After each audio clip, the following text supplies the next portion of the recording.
May tila mga ghost pensioner sa isang barangay sa Maynila. Ayon sa ulat, nakakakubra sila ng pensyon para sa mga senior kahit matagal ng patay. Nakatutok si Jomera Presto. Exclusive! August 21, 2022 o halos 4 na taon na nang ilibing ng kanyang pamilya ang nooy 84 years old na si Lolo Santos Conde, residente ng isang barangay sa Santa Ana, Maynila. Ang nakakapagtaka raw, mayroong nagkiklaim ng kanyang social pension na 500 piso kada buwan na ibinibigay ng lokal na pamahalaan ng Maynila. Bukod kay Lolo Santos, may kumukuha rin daw sa pensyon ng kanyang bayaw na si Efren de la Rosa kahit 4 na taon na rin itong patay. Ang kapatid ni Lolo Efren na kukuha rin ng sariling pensyon ang nakakita na nasa listahan pa ang kanyang kapatid. Dito na raw sila nagtaka kaya agad silang dumulog sa Office for the Senior Citizens Affairs o OSCA ng Manila LGU.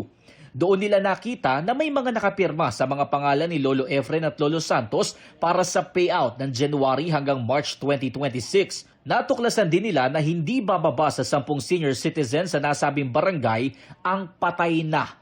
Pero nasa listahan pa rin ang mga kumukuha ng pensyon. The worst thing is, nakakapag-payout sila.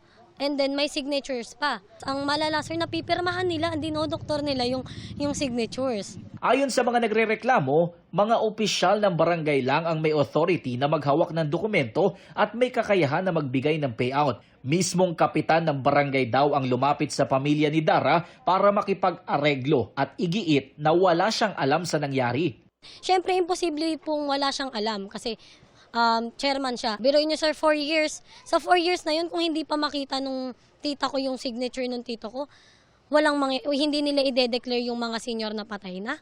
Nagmamakaawa yung chairman namin, biglang sabi na baka naman pwedeng iurong na lang kung anong gagawin. Ibibigay ko yung sahod nung dalawa, iurong nyo lang. Ilabas na tayo dun sa pere, pero sa ganung ginawa nila sa papa ko tsaka sa tito ko, maling-mali.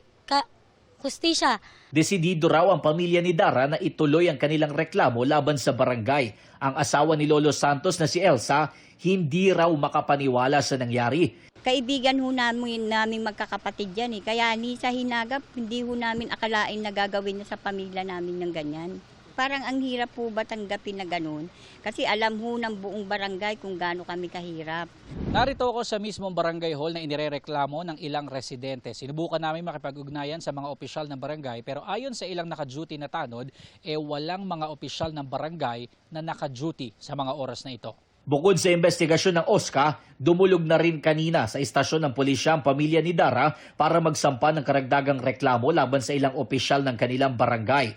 Ayon sa pulisya, posibleng maharap sa patong-patong na reklamo ang sinumang mapatutunayang sangkot sa nasabing iligal na aktibidad.